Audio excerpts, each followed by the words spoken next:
Yo, Black, it's time. Word. Word, it's time, man. It's time, man. Alright, man. Begin. Yeah.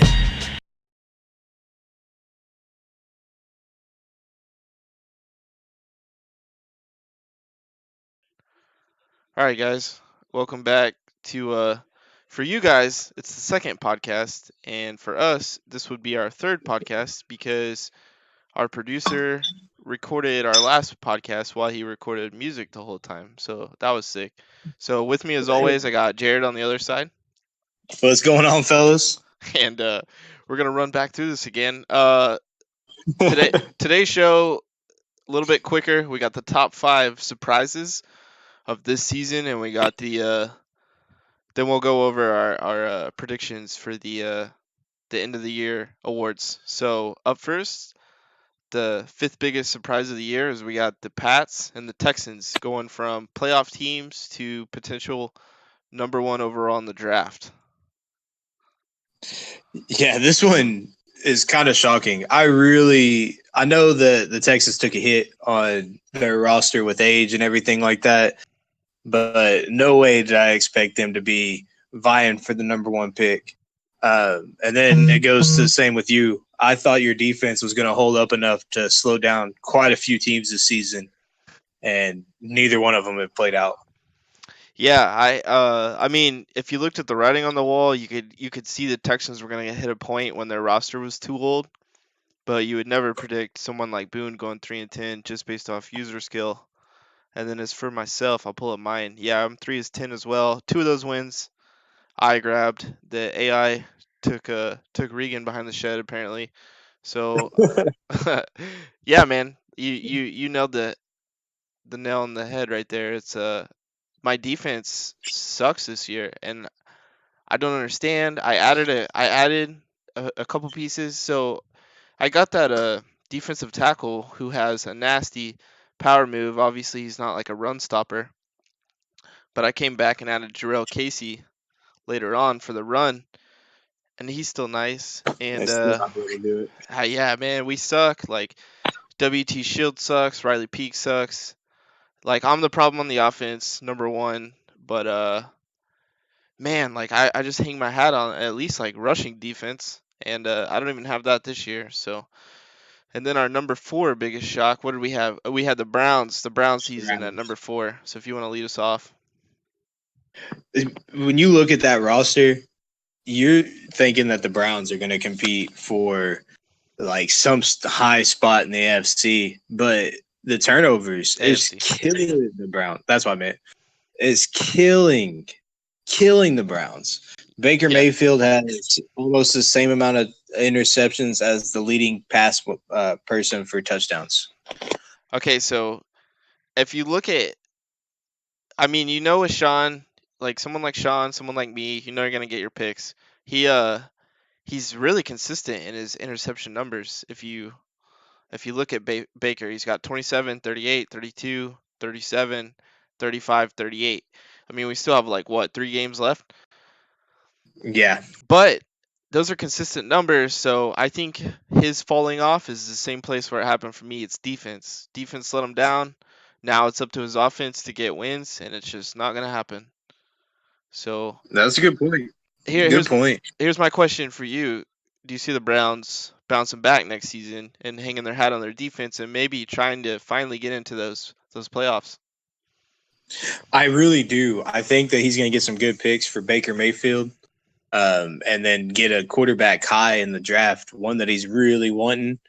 Uh, I think that he turns the team around next year. I think it's one of those teams that fights for at least a wild card spot in the AFC. Yeah, that division's tough. I asked you this on the first show that I messed up. On this one, if put you on the spot again, if he does pull off the Baker trade, do you still think you have him going to the Packers? I think it would be a great fit. Nick was looking to get rid of Aaron Rodgers last year, and he's at 61% completion with a little more interceptions than Nick's used to throwing every season. I think Baker Mayfield make a great home in Green Bay. I still don't see it. It's not flashy enough. I could see him going to like Arizona or something, but Green Bay's got to do something wild. So And then the number three's biggest surprise this year, Vikings offense. They are lighting teams up this year, man. 28.8% or points per game. That's incredible. Yeah, that's That's nasty. incredible. And it's not like, oh, this bracket guy, he sucks, so we're surprised he's scoring points. That's not the case. It's a great user, excited to have him, excited where he's taking the Vikings. It's I mean, you don't put your quarterback on the block if you're really thrilled with him. I know it was his best piece to get this rebuild going, but I mean, if you jump into the league and you love how your quarterback's slinging the ball, you're not even gonna think about moving him. But he had him on the block, and next thing you know, he's just balling out this year with them.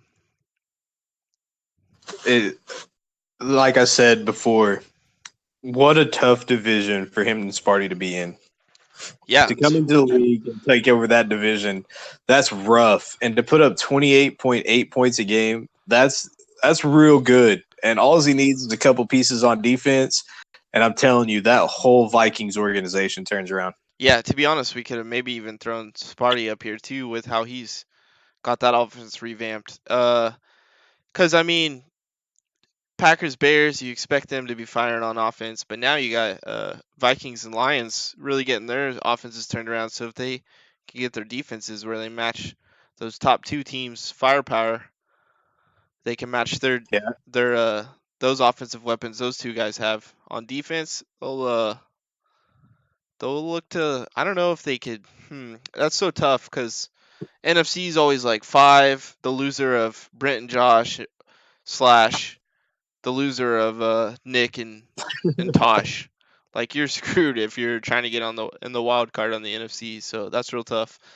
Yeah, but that defense or that section of the NFC could turn into the most difficult division to play in so if those two defenses turn around. Do you see the Vikings? 2-part question. Do you see them maintaining their offense next season? Yes. And then I like what they have going. They got the running game going. They're throwing the ball well. Fuller's going to regress. Fuller's going to regress. Fuller's going to regress. Yeah, so is Michael but Thomas. It's still a slot receiver that you can rely on with speed. Yeah, even regressing, he'll be like 95, 94 speed probably. His Excel might take a hit like Dorsett's did. But yeah, so that's pretty exciting. And then our number 2 biggest surprise comes to our very own division with Syracuse Pride and his success. He's 9-4 right now. This might be one of the most fun people to play against in the league. I disagree. He keeps it classy, man. He loves to pound the rock. He doesn't turn the ball over. He's very efficient on offense. He's one of my favorite people to play against. The only reason I say he isn't is because he does not make mistakes. And if you're a mistake-prone user, such as myself, puts all the pressure on me. So, but yeah, man, he's this is what it's got to be his second full season. We were trying to figure that out on the first podcast. If you look at Ripkowski's numbers, which we got him up on screen this time, 19-16, his first year in the league, which is solid with a supporting cast like he had, and now he's at 28-13. So obviously showing improvement. Yeah, Drake's running the ball. He's got Le'Veon Lane. We'll take a gander at him real quick. Yeah, he's a beast. He's got that 95 speed. So that great things. And then his downfall though is those corners, and that's the only reason I've had success against him, because Capers is a huge mismatch against anyone he tries to put on him. So he's still trying to get rid of Stanley's corners, because Stanley's corners are so fast they could play defensive tackle. So yeah, but he could set you in a trap on those too, because that's how I lost the first game. Is I knew that the corners were a mismatch. Yeah, so you try to throw it deep, and he's not gonna let you get behind him with those corners. He really won't. He gets the most bang for his buck with those corners, no doubt. But he'd like to have some better ones if you look at him on the roster. Absolutely, So absolutely. That's tough, man, because you have to suck to get corners. You have to have the records like the Patriots and the Texans to get you a corner. So like AKA Spriggs or AKA who I'm gonna get this season because I'm garbage. So, uh, yeah. So he gets corners, man. He's gonna. I think. I don't think it's crazy to say he'll represent the AFC in a Super Bowl before we finish out this cycle. I don't think it's crazy to say it either. And then our number one biggest surprise, maybe not to you, but to the rest of us, we got the Jets at 12-1. How did that happen? Yeah, is this really a surprise though? No, Is yeah, this it a is. surprise? It's a huge one. I don't know, man. I don't see this as a surprise. Like, I've had two. This is my second full season in the league. Okay, Uh, would you say and the offense is a surprise at least? This offense for you is pretty yes, incredible all the way around. yes, And this not like you're a is. bad offensive user, but you're just you pound the rock and you hang your hat on your defense. But this year you're just lighting people up. Well, the reason I don't see it as a surprise is the last two drafts I've had 4 wins on the team, so I've gotten solid picks out of the drafts that I've gotten to do.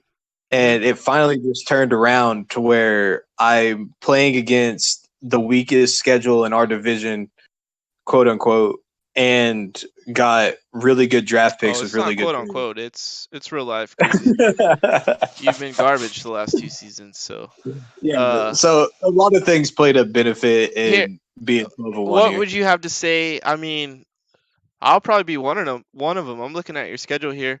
You started out with 2 bye weeks in the first 3 weeks because you played those terrible Buffalo Bills. And Yeah, man. I can't believe that they even picked up a running back in the first round. Like, oh you my might as god, well have somebody in dude, the I forgot him again. Shout out to JMO. Sorry to interrupt. Shout out to JMO. We'll get you on the next Shout one out to if you J-Mo. still want to do it. If you're listening to this shade right now and you still want to be with us, I forgot, bro. We'll get you on the next one 100%. But you are garbage, and those were 2 free wins for Jared. So then you take I out appreciate you, man. you take out the Chargers, and they're that looked like your early season key win. You know, you went into LA and you take out Van, but now he's 3-10, and then you move on. You Yeah, take out Chad. let's be real. Let's be real about that game. Like, I got a late hit stick fumble as he was trying to ice the game with a field goal, and then Coleman took it the distance after I recovered the So fumble with you're like 15 seconds left. a little Madden intervention, or you're just saying It was a little mad intervention okay? right there. I respect that. And then so you took it to Chad, but I mean, like no one's gonna brag about that. You give it to the Cowboys. You beat him by 20, and that looked pretty good early on, but he's kind of slipped a little He's bit. kind of He's falling 5 and off 8 a little now. bit. He was one of my surprise NFC picks for the playoffs, and it just hasn't panned out for him since. Your best win That's my guess. could be a 5-point win in Week 6 over the Pats. I mean, just a stout team. No, I'm just kidding. They another garbage win, and then your first loss, you lost to the Dolphins. That's when I started to wonder. I'm like, is this guy even real? Like, Yeah, that's one of those that I really regret how I played that game because I got the AFC Player of the Week that game. I was up 21-0, and then I was now like, you know what? we're not here to Let's get your get excuse paid on it. into Well, it. we're just talking facts. No, that's what I'm saying. Like, Syracuse pride right there. Like, he caught me. I He's a beast. started attacking I started attacking his corners, and he made me pay for it. And then you got a 2 touchdown win over the Eagles. He's 1-11, so you're not gonna impress anybody with that. And then here is your probably, I'd say you have 2 marquee wins. This would be the first. You did beat Pride by 24 in Week 9, That was a big turnaround win. and then a tough win over the Chiefs. He blasted me as much as anybody has in this league. He gave me the business, and you beat him by 13, so that's a good win. Man, he's got so much speed on the field. It's hard to cover everybody on that side. Yeah, but your corner is probably the fastest in the league as a group, as a unit. And It then does help. you hammered Hammer 41-7. So that is an impressive win. I still don't say that's the marquee win because he's 5-7. So what happened in that one? I don't Remember? Okay, and then a win over the Broncos AI, and then here's your second marquee win in my opinion. You win it or you hosted DOS and you got a 8-point win. So DOS is a real that team, was so that's legit. that was a good game. I really thought Doss was going to beat me after causing a couple of those fumbles, and that one was a real fun game. Nice. And then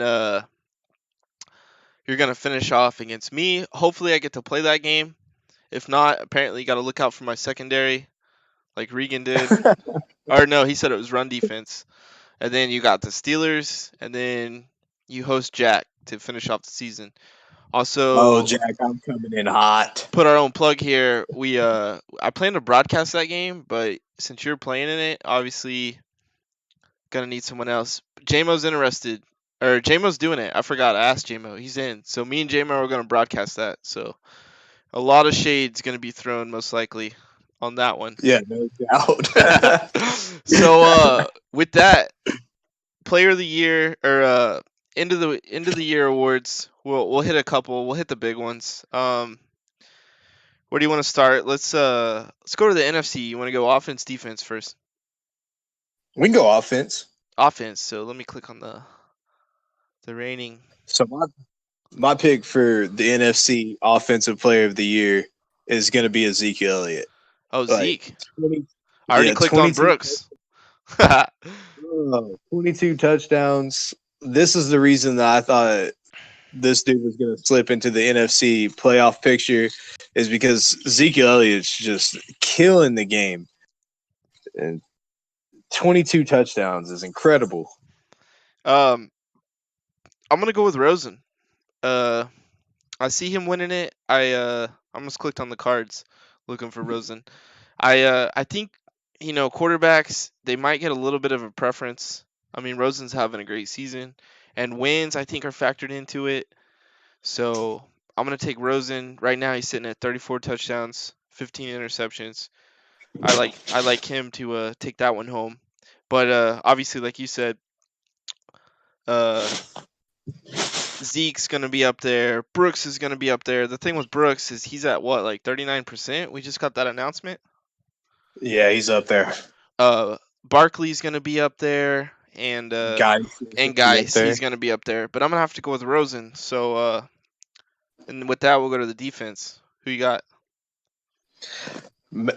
This one was tough, but I've got Trey Flowers sneaking in defensive play.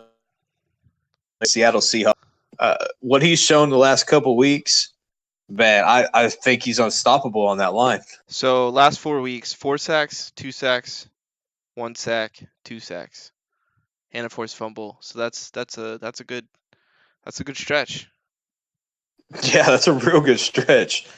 I'm gonna go with somebody who was close to winning it the last season or two, and I'm gonna go with Buchanan, Deion Buchanan out there in Arizona. He's got 17 sacks, 4 forced fumbles, 5 interceptions, and a touchdown. I just like that body of work a little bit more, and but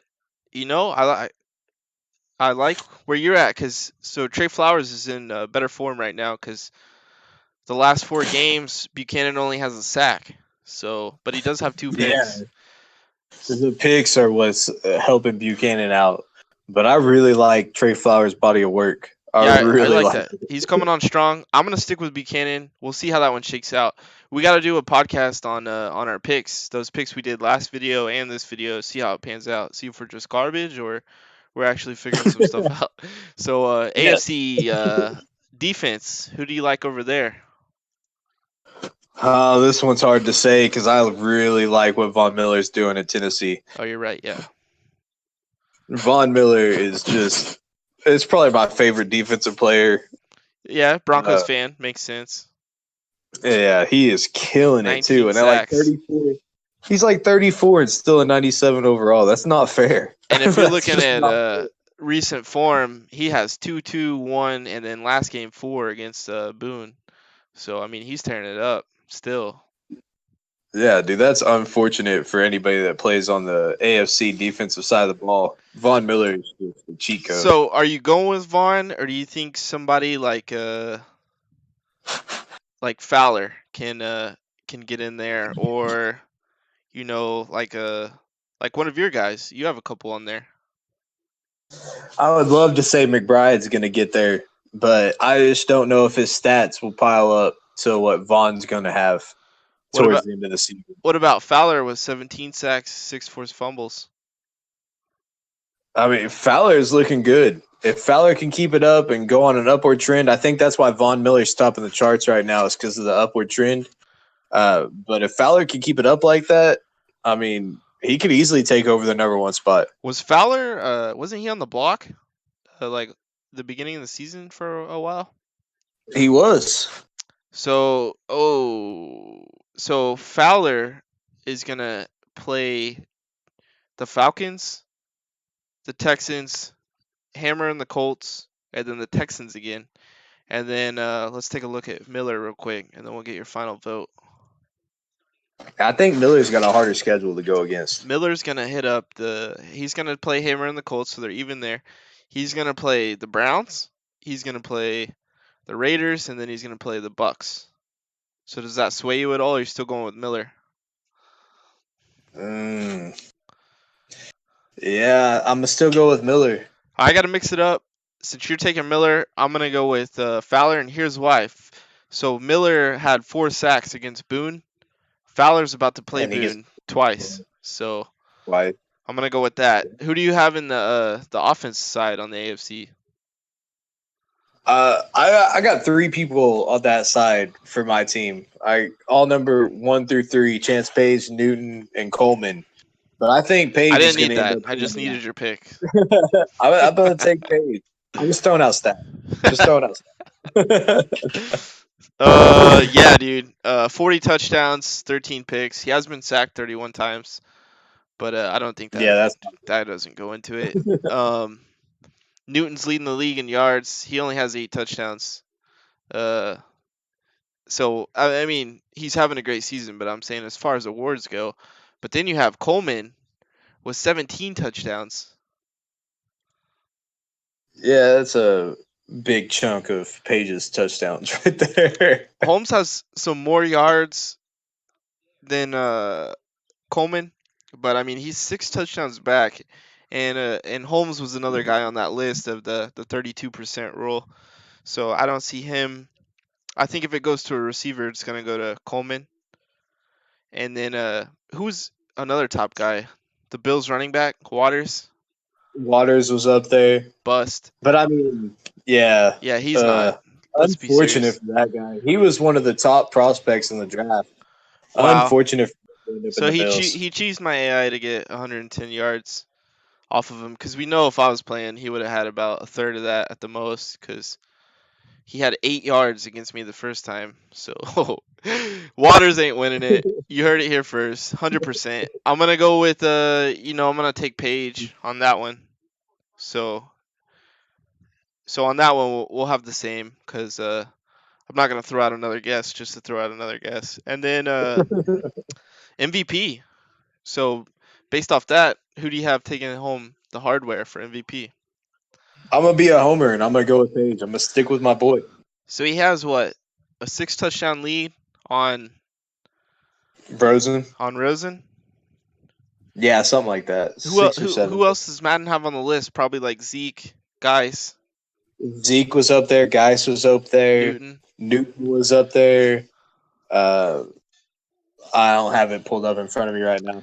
Okay, so based off how Madden works and how I have you catching those hands week 17, I'm gonna have to go with Rosen, and then obviously Coach of the Year, I'm gonna have to go with Jack. He's gonna take them both because he's gonna give Jets the work.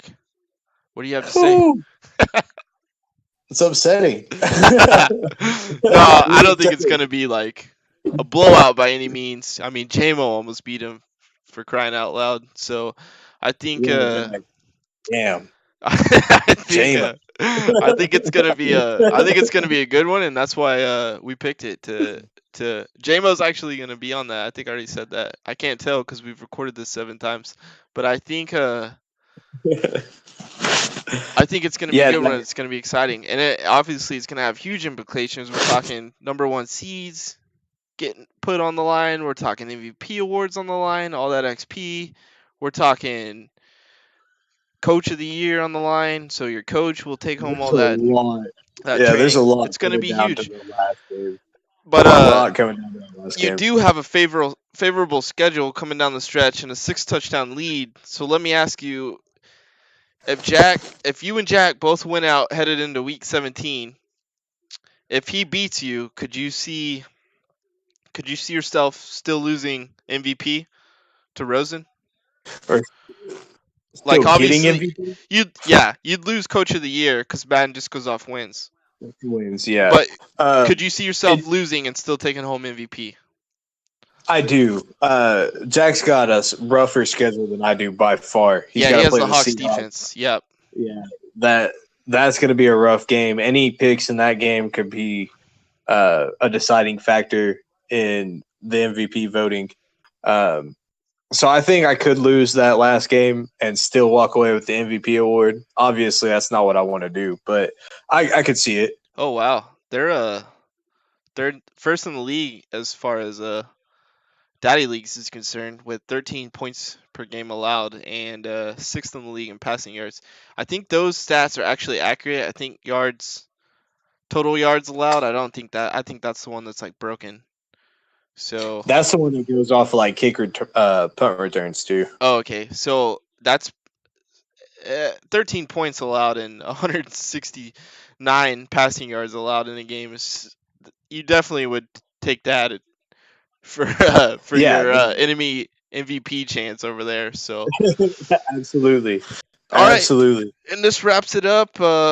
Next time we got to get JMO on, and if it's at the end of the season, we'll bring up our little playoff predictions and our award predictions and see how it goes. Hopefully, we get one in there before that. Absolutely. And Jack, I'm coming for you. Oh, all right, make it interesting. So that's it for this one, and if you guys made it this far, I'm shocked, and thank you for the listen, and we'll see you next time. Take care, boys.